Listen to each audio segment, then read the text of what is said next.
Hello, I'm Multiprometheus 1, and welcome to episode 4 of We Swear We're Not Disney, where I look at movies that try to cash in on the success of popular Disney films.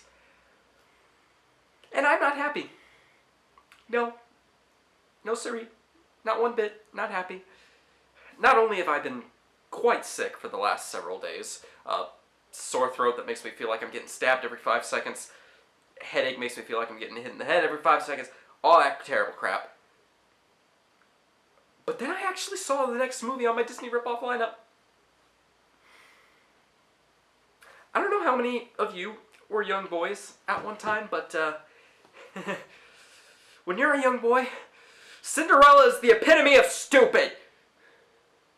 The last time I saw the Disney Cinderella movie, I was so young I barely remember any of it now. But what I remember very vividly was how horrible the very concept of Cinderella was to a young boy. We were into monster trucks, superheroes, Power Rangers, and anything disgusting. And we didn't want girl stuff ruining any of it. When we were that age, Cinderella represented everything wrong with girl stuff. The stupid princesses, the stupid magic, the stupid dresses, and, most horrifying of all, the stupid color pink.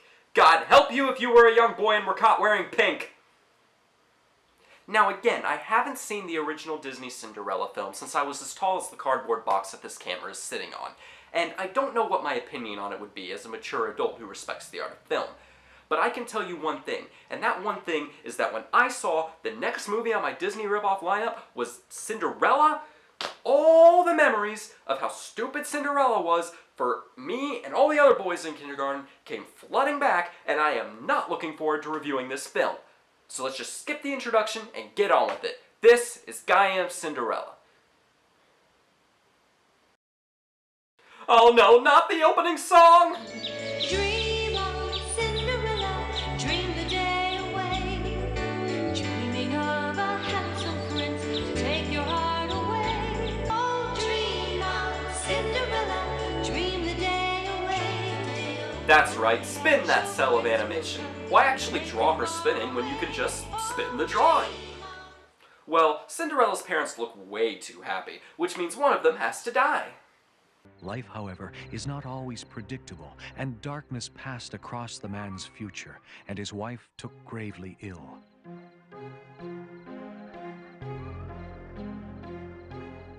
A few weeks later, she passed on. Well, what do you know? Cinderella's father gets an evil new wife whose design is so similar to her Disney counterpart that I'm not going to make a joke about it, because I'm tired of making jokes about how Guy and Disney ripoff characters look extremely similar to their Disney counterparts. And guess what? She brought her ugly, cruel daughters with her. Aww, that's so cute. You put them in the right movie this time.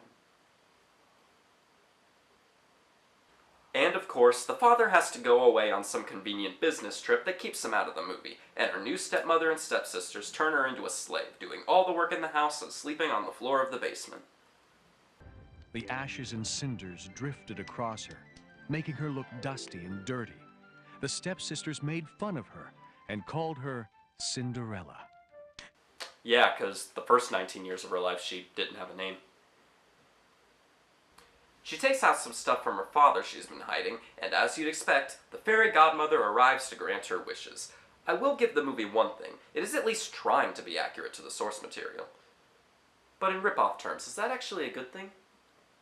The godmother tells her that her family's deeds won't go unpunished, and then just disappears. Well, that was helpful. We fade to the next day, when she messes up the sisters' croquet game and gets a spoon stuck to the stepmother's nose.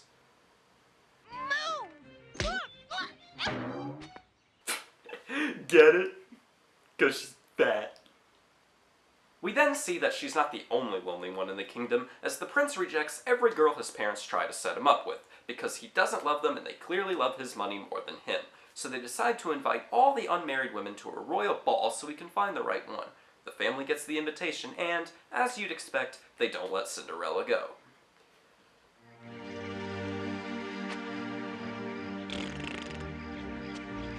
I will not cry. I will not cry. I will not cry. Guys, this is really weird. usually when I write the scripts for these Disney ripoff videos, the jokes come out immediately. Like, I can spit them out like a bad TV dinner. Because, like, every second there's something to laugh at. Every second there's something to make fun of. But for some reason with this film, the jokes aren't coming as easily. Like, I'm actually having to, like, really think of them. And I wrote this before I got sick, so it's weird. Oh good, a terrible song. That should help.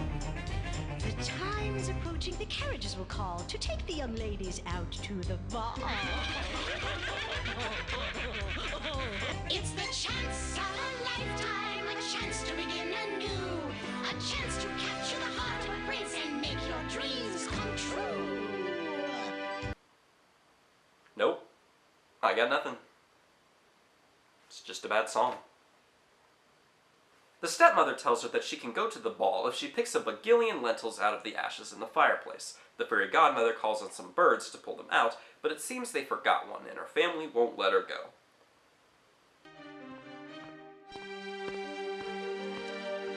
I will not cry. I will not cry. I will not cry. Ooh, I can make a joke about how the recording of the line that they probably used for that one was probably the same recording that they used for the last time she said the line. That's funny, right? Now get me a pumpkin. A pumpkin? Yes, you know, a round orange thing, a pumpkin.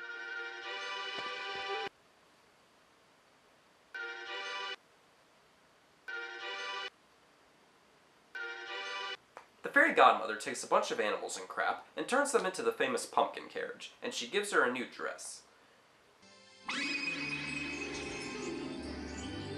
Glass slippers. How unusual. And impractical. She tells her the whole thing about leaving the ball before midnight or else the spell will be broken, and they get on their way. She arrives at the ball right when the prince is storming out, and it's bullcrap at first sight. Oh my gosh. I think I know why this is happening. I think I know why the jokes haven't been coming as easily and why it's actually taking effort to write this script. Could it be that... No. Just keep watching.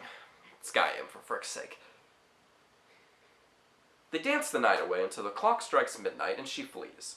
Why didn't she tell him her name or the fact that her stepfamily is keeping her enslaved in their basement? I don't know. Reminds me of wondering why Ariel didn't just write Eric a note that she was the one who saved him and lost her voice. She leaves one of her glass slippers behind, as the story goes, and she goes home saddened and defeated.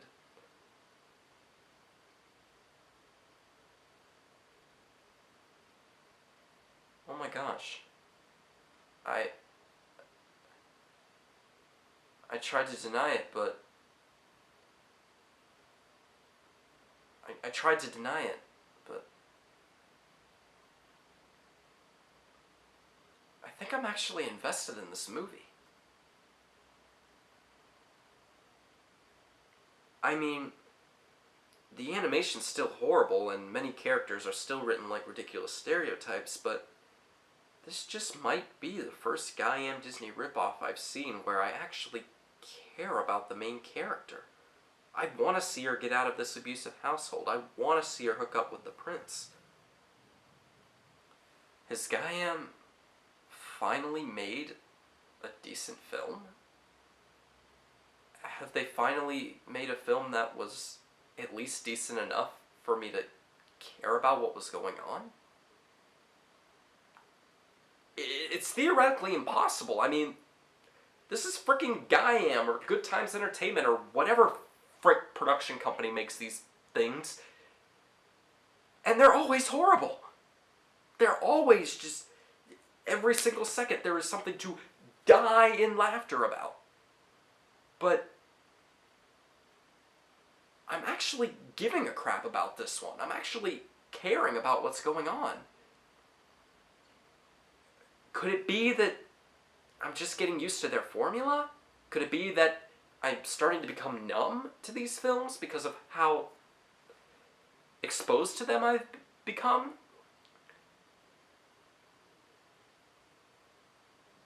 Or am I actually liking this film a little bit?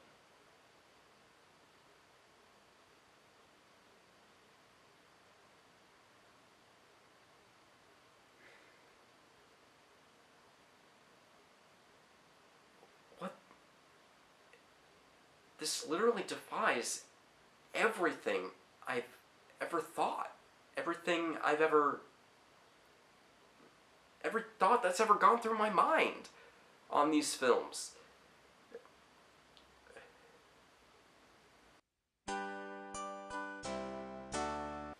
Oh, no.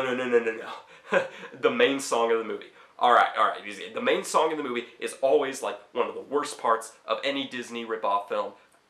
I am ready to hate this. Let's go. Where has she been all my life? I'm drawn like a moth to her flame. I'd make her my princess, I'd make her my wife, but I don't even know her name. How can I find her? Where could she be? Without her I won't be the same. Without her my heart will never be free. And I don't even know her name. Come back, I love you so. Tearing me away. Darling, tell me your name before you go. I can't hear you, oh please help me stay. Where has love been all my life? Why is love leaving this way? Who will console me and kiss away my tears when love has gone away? When love has gone away.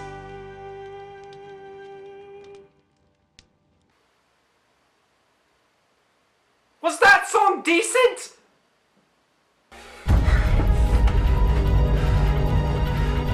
Alright, what's going on here, you sick freak? The likable protagonist, the decent atmosphere, the reasonable song. What is going on here? What have you done with Gaiam? What have you done with Gaiam?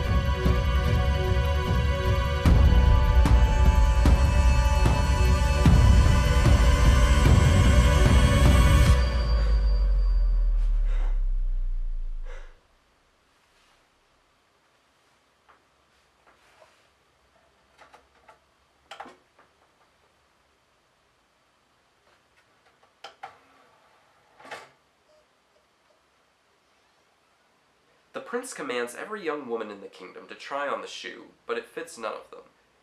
Why he can't just look for someone who looks exactly like the woman he spent hours dancing with, I don't know. He arrives at Cinderella's house, and you know how this goes from here. The stepmother doesn't allow her to try it on, it fits neither of the sisters. Cinderella is able to communicate to the prince that she's there, she tries on the shoe, it fits, they find the other slipper, proving she was the one, and they leave together, get married, and live happily ever after.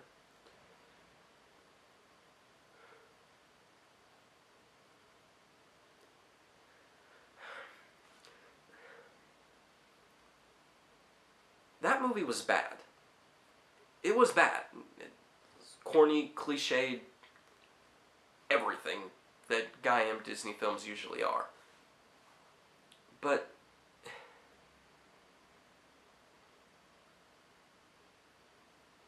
I think I got something out of it this time. I think I actually got something out of this film. I think I actually felt an emotion that I was intended to feel. I think I actually cared about what was going on a little bit. it's still bad, and it's still got way too many problems to be considered a good movie, but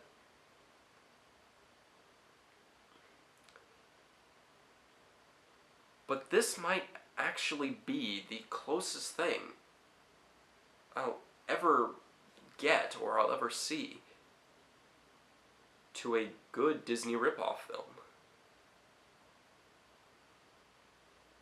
And that just blows my mind so much that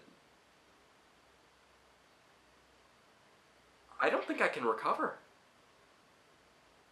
Like, I'm serious. This has changed, like, everything I've thought since starting this series. This has changed everything that has been the entire being of me. Like, how do you say to someone, hey, watch this low-budget Disney ripoff movie made 50 bajillion decades after the original came out. It's corny and bad in a lot of places, but there's actually some good stuff in it. Like, how do you say that? How do you say that to someone?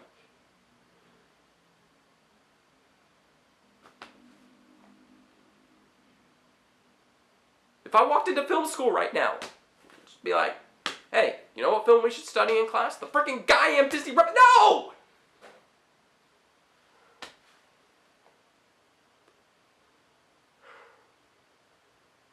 I need some time to think about this, guys.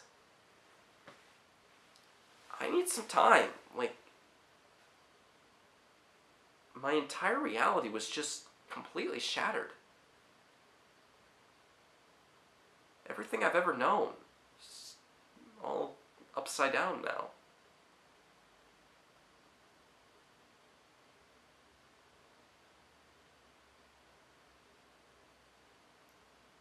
I need some time alone.